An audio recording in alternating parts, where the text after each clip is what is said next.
What's going on, guys? Welcome back to the channel. Well, welcome if it's your first time here. If you've been paying any attention at all to what's been going on out there in the world, then no doubt you came to the same conclusion that I have, and that is that the future isn't looking very bright. In fact, it's looking dim, dark, and dingy, and it's going to continue to get worse from this point on. We're going to see inflation, hyperinflation, economic collapse. Hard times are coming, guys. Hard times are here, but it's going to get much, much worse. So now is not the time to stop prepping.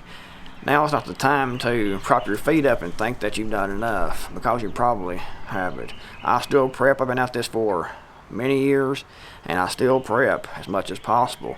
It's a never-ending process. And I know a lot of you all is getting prepper fatigue.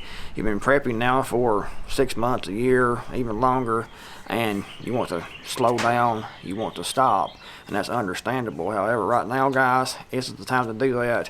Now is actually the time to pick it up and prep even more, because we don't know how long it's going to last. But if you look at any hyperinflation, economic collapse type disaster that's happened in the past, like say Venezuela, Argentina, Zimbabwe, it's lasted many, many years. It's not been 3 months and things get better. It's not been 6 months and things get better. It's not been a year and things get better. It's usually been a decade or more, and in most cases things never get back to where they once were at the point of prosperity.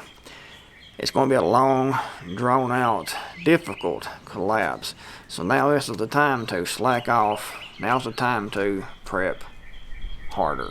And in this video, I'm going to detail 6 things that everybody should be doing right now. The first one is top off your fuel storage. I don't know if you heard or not, but there was a cyber attack on a pipeline here in the U.S., and they've shut that pipeline down. I'm not sure how serious this is. I'm not sure how long this is going to last. I'm not sure how much it's going to affect the availability and price of gasoline.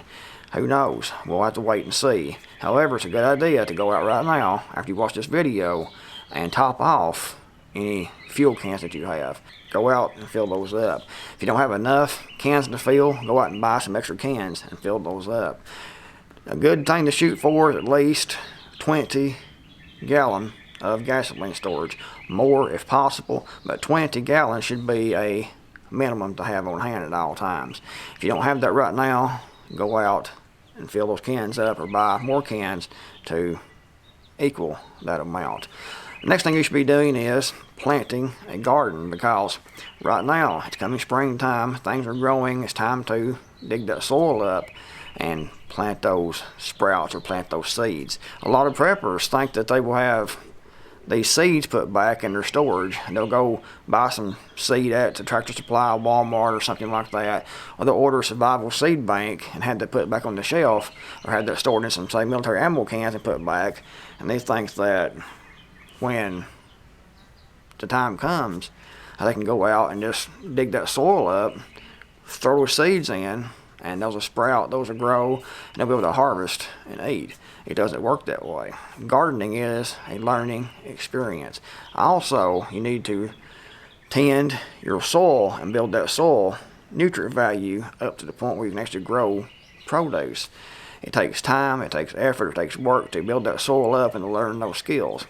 So if you haven't done it yet, go out and plant a garden. If you have a area in your backyard, your side yard, or whatever you have, you can dig that up and you can plant that.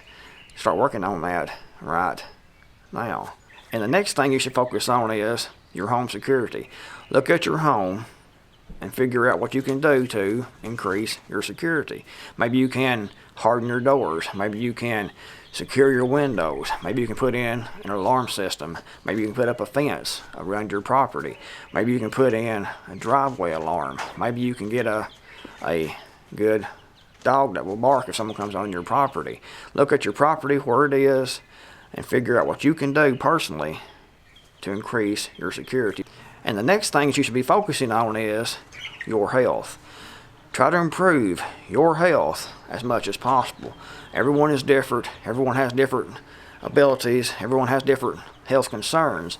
So your goal should be to increase your health as much as possible. If you can get off any prescription medications, that's great. If you can increase the amount of miles you can walk, amount of time you can walk. If you can, say if you're walking now or running, say a mile, maybe you can improve your time to walk or run that mile.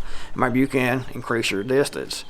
Again, this is a personal thing. I can't tell you to go out and run 10 miles because not everyone can do that. You also need to go see your doctor to get their permission to go out and see if you're healthy enough to actually start a physical type conditioning routine like walking and running or something like that. Try to eat better, try to exercise, try to get in the best shape that you can for you.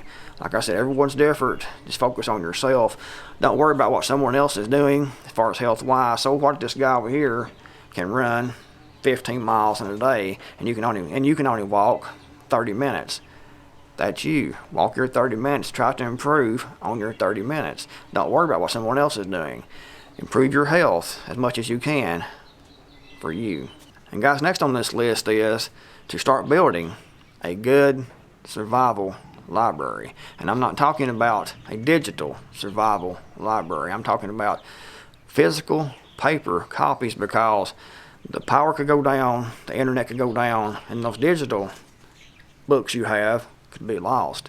If you have physical books to fall back on, that is a whole lot better than having, in my opinion, and common sense will tell you that having physical books you can lay your hands on, even if the power grid is down, the internet is down, you have those books you can fall back on. It's a great thing to have. So try to build that library up. Try to look at what the books you have now and try to figure out where your library is lacking. Say, for example, you have a lot of books on gardening, but you have very few on medical issues. Then you need to build that medical library up to be sufficient.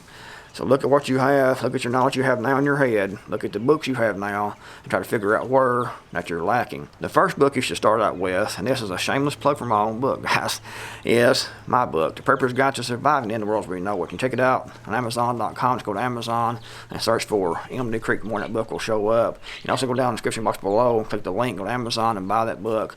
I really appreciate it, guys. I think it's a great book. If you read some of the reviews of verified buyers that bought that book and read that book, it has overwhelmingly positive reviews. And a lot of people have said it's the best survival book, best prepper books, preparedness book that they are out there. So I really appreciate it, guys. You consider buying that book, and it'd be a good start to your own survival library.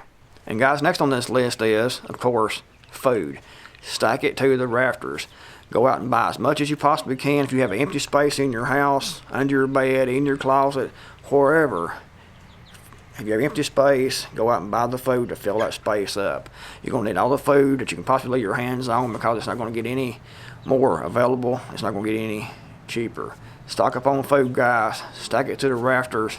Don't put it off any longer. Do it right now. After you watch this video, go out, go to the store, get all the food you can afford to buy, fill those fuel cans up, and go buy a prepper book or two, or survival book or two, or a homesteading book or two, whatever you need for your survival library.